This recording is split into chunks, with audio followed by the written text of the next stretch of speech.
¿no? Hay investigaciones que señalan que también hay estancieros argentinos perjudicados. Lo conversamos con Sergio Rodríguez, abogado de la estancia San Luis de Torres del Paine, una de las personas que presenta efectivamente ante la Cancillería chilena este caso. ¿Cómo está, abogado? Buenos días, Lucía. Muchas gracias por estar conectado con toda Latinoamérica, también con Argentina, para hablar de lo que está pasando. ¿Cuándo se inicia la investigación sobre este caso? A ver, el río Las Vizcachas, en el fondo, por primera vez en la historia, a fines del mes de enero de este año se seca. Se seca completamente, ¿no? Una situación excepcional y que, por lo tanto, en principio podría deberse a la sequía que no sabemos que existe en la región de Magallanes, pero los estancieros, específicamente las dos estancias del lado chileno afectadas, que son Cerro Guido y principalmente estancia San Luis, la más afectada, se pusieron en contacto también con los estancieros del lado argentino, estancia Cazadores en concreto, y recorrieron junto con ellos lo que es el curso del río hasta su nacimiento. Y lo que descubrieron fue que hay al menos 6 o 7 obras civiles, canales de mucha extensión, que lo que hacen es que toman las aguas y las trasladan decenas de kilómetros desde el cauce natural para disponer de ellas y regando una serie de zonas geográficas bastante alejadas de la frontera, ¿no? La situación se puso en conocimiento de inmediato de las autoridades locales y posteriormente del Ministerio de Relaciones Exteriores chileno, a fin de que, en virtud de esta denuncia formulada por los más afectados, se tomaran las medidas del caso. Ya, es importante primero entonces confirmar que no solamente esto perjudica a las estancias chilenas, sino que también la estancia Cazadores de Argentina se ha visto perjudicada por esto. Así es, o sea, hay por lo menos en el lado chileno 2 estancias que simplemente no tienen las aguas que sus animales y además la biodiversidad que existía en el lugar se ve afectada, pero 2 estancias chilenas y además 2 estancias argentinas. Las principales estancias afectadas son Cazadores en el lado argentino y estancia San Luis en el lado chileno. Esto es bien importante porque me imagino yo, pero cuénteme usted, que hacer un río también es un afluente que conecta con otros y que terminan efectivamente, si es que se seca el río Las Vizcachas, perjudicando a un espacio mucho más amplio. Pero prioritariamente se habla de estas estancias porque son las que recibían el mayor caudal. Pero no es un río que termine en estas estancias. O sea, al cambiar el curso natural también hay otras partes del territorio que se ven perjudicadas, así como su biodiversidad, imagino. Efectivamente, la nota diplomática enviada por el Ministerio de Relaciones Exteriores hace hincapié en ese punto, porque tenemos que tener presente que este río, en definitiva, es parte de la cuenca del río Serrano, es decir, es parte de la cuenca del Parque Nacional Torres del Paine. Y la zona que se ve afectada es un área de alrededor de unas 80.000 hectáreas que está adyacente al Parque Nacional, es decir, todo lo que es la biodiversidad que tenemos en el parque naturalmente fluye sus recorridos tanto de anidación, de invernación, de alimentación y de procreación, se producen no solamente dentro del parque, sino que en la zona adyacente. A tal punto es así que, por ejemplo, en la estancia Cerro Guido hay un proyecto bastante innovador acerca del cuidado y lo que es el tratamiento del puma chileno. Por lo tanto, toda esta área en realidad se ve gravemente afectada. Estos ríos no solamente era un río que se utilizaba por las estancias, sino que se formaban una serie de lagunas, claro, en gran cantidad de aves en el fondo anidaban en los periodos correspondientes. La verdad es que este verano nada de eso ocurrió, la verdad es que es realmente un desierto todo lo que es este valle completo, seco naturalmente. Todos sabemos que en general en la Patagonia las precipitaciones por lluvia son bastante escasas, ¿ya? Y por lo tanto estos ríos son la base del agua que utilizan no solamente los estancieros, por supuesto, sino que también todos los animales que hay en el sector. Claro, toda la biodiversidad se ve perjudicada. Y hay que recalcar en el punto, no solamente desde el lado chileno, también desde el lado argentino. Conversan los civiles involucrados, los particulares, los privados de los ambos lados de la cordillera, recorren el río hasta su origen, se dan cuenta de que está su curso completamente trasladado a través de canales no naturales. ¿Se sabe si esos canales son obras públicas o privadas? A ver, lo que se indagó respecto de eso fue que nos pusimos en contacto con el doctor Urquiza, ¿ya? que es el encargado de lo que es la Dirección de Aguas chilena, pero en su equivalente en la provincia de Santa Cruz. Y él nos refirió que ninguna de estas obras, 6 o 7 canales y desviaciones del caudal, ninguna de esas obras habría sido realizada con fondos públicos, y además, que lo más importante, que ninguna de esas obras tenía autorización por parte de su organismo, ¿ya? Inclusive para él también nos manifestó que era una sorpresa, y que iba a tomar las medidas. La verdad es que, bueno, claramente las medidas por ahora no fueron totalmente suficientes, porque solo se vino a recuperar el agua por las lluvias de marzo, ¿ya? La verdad es que el río estuvo por lo menos un mes absolutamente seco, como se ven en las fotografías que se están exhibiendo, y solo recuperó un caudal mínimo. Estamos hablando de 1 metro cúbico por segundo, un río que normalmente debería tener al menos 20 metros cúbicos por segundo en este momento, luego de las lluvias, en el fondo, que por suerte, en el fondo, para la biodiversidad y para los estancieros que tuvieron en el mes de marzo. Perfecto. Entonces, hasta el momento las autoridades argentinas involucradas han señalado que no son obras públicas, que no son obras que se hicieron con fondos públicos y que tampoco están autorizadas.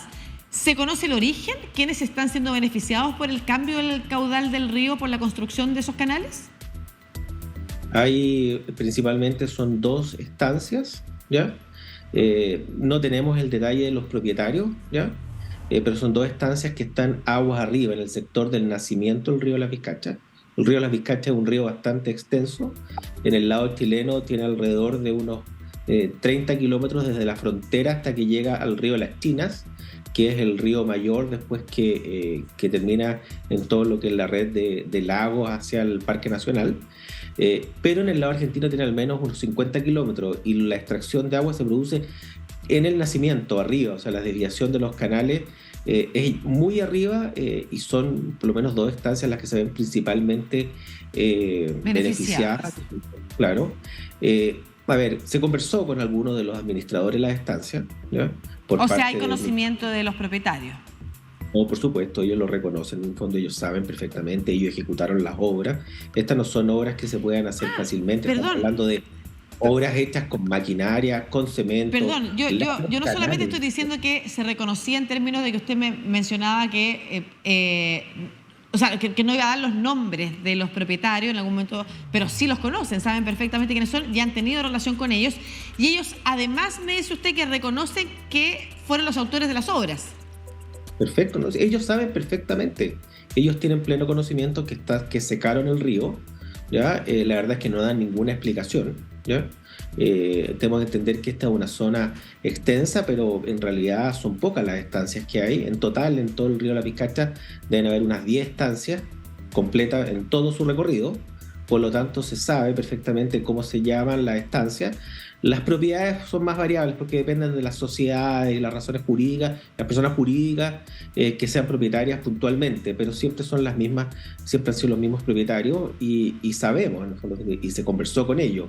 Lo que nos chocó más, en el fondo, como afectados, fue que la explicación de ellos era simplemente de que bueno, usted sabe que cómo es la sequía. O sea, culparon a la sequía del río se había por primera vez desde que se tiene conocimiento no fluido las aguas hacia el mar, y cuando en realidad lo que nos dimos cuenta al recorrer el río era que habían canales en toda su extensión. Estamos hablando de canales inclusive más. Después hicimos unas pericias mediante el sistema de Google Earth, y se pueden ver los canales. Los canales tienen extensiones de hasta 40 kilómetros. Claro. ¿Ya?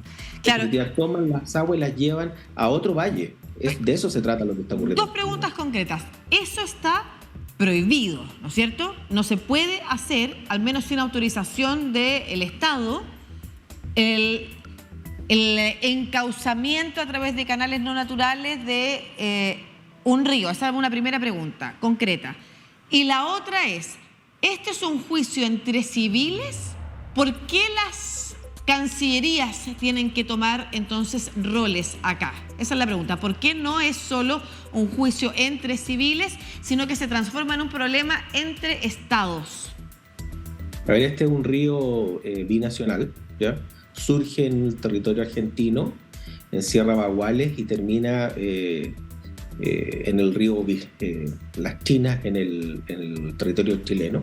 Como río binacional se encuentra regido por lo que es el derecho internacional y específicamente por los tratados internacionales, el Tratado de Medio Ambiente del año 1991 suscrito entre ambas naciones y un protocolo adicional acerca de los recursos hídricos.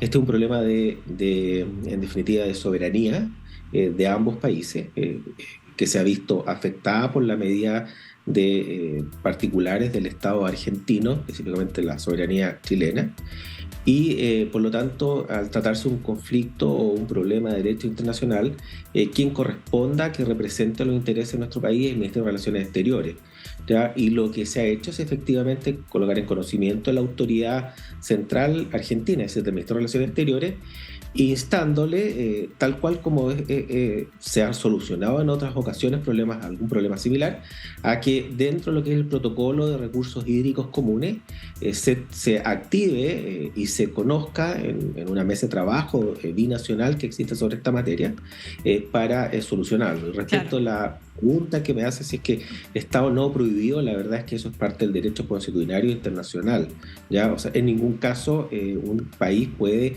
desviar los cursos de las aguas de su curso natural. Claro. Y nosotros de hecho hemos tenido litigios internacionales sobre el mismo tema, por ejemplo con Bolivia y el río Silala, o sea, es la Corte Internacional la que se termina pronunciando sobre esto. Lo que me llama la atención es que aquí hay también particulares argentinos perjudicados y lo que me queda por preguntarle, abogado, es, primero, si se ha respondido con rapidez, si se espera que el Estado argentino también resuelva de manera más ágil, sobre todo si se conocen los antecedentes, ya hace un buen tiempo, más allá de la nota de la Cancillería argentina, si usted considera que ha sido diligente el gobierno argentino para responder a esto. Y segundo, ¿qué es lo que se espera más allá del caso soberano, ¿no es cierto? ¿Se espera, por ejemplo, una retribución a raíz de los perjuicios que ha causado esto a los particulares? A ver, respecto de la actuación del Ministerio de Relaciones Exteriores chileno, nosotros si no solamente podemos destacar la diligencia y la rapidez con que se han comportado. Dentro de una semana, o sea, desde que ellos tomaron conocimiento de la denuncia que formulamos, ya estaba programado el viaje de un grupo de al menos 5 técnicos y profesionales a la zona para hacer un levantamiento en terreno. Posteriormente enviaron los antecedentes o la nota diplomática al Ministerio de Relaciones Exteriores argentino y efectivamente estamos a la espera de que el Ministerio responda. Nos han referido, por lo menos no a nosotros, sino a la Ministerio de Relaciones Exteriores, que están a la espera de los informes técnicos. Y nosotros lo que estamos en el fondo ahora es indagando y solicitando es determinando cuáles son las actuaciones o las medidas que ha tenido la embajadora chilena en Argentina a efecto de conocer si ha sido también diligente en lo que es la preocupación de los intereses nacionales ante una situación tan grave como es la afectación en definitiva, lo que es el Parque Nacional Torres del Paine. Perfecto. Le preguntaba también sobre los perjuicios económicos para las estancias. ¿Están buscando una retribución también? Lo que establece el tratado es que tiene que haber un uso compartido de ambos estados, ¿ya? Perfecto. Eso es lo que en definitiva estamos intentando, es que esto se solucione razonablemente de acuerdo a las vías que establece el derecho internacional. Perfecto. Y después vamos a ver entonces qué otras causas se pueden abrir también ya en materias civiles que pudieran involucrar también a los particulares entonces y ciertas retribuciones económicas a raíz de los perjuicios que esto ha causado a las estancias involucradas, tanto en Argentina como en Chile. Muchas gracias, Sergio Rodríguez, abogado de la estancia San Luis de Torres del Paine, a propósito de este caso, el río Las Vizcachas, que se ha conocido esta semana, que involucra el encauzamiento no natural del río Las Vizcachas, que ha terminado por secarlo y perjudicando estancias tanto en Argentina como en Chile a través de obras entonces de particulares. Muchas gracias por esta conversación. Que esté muy bien. Luego, muchas gracias.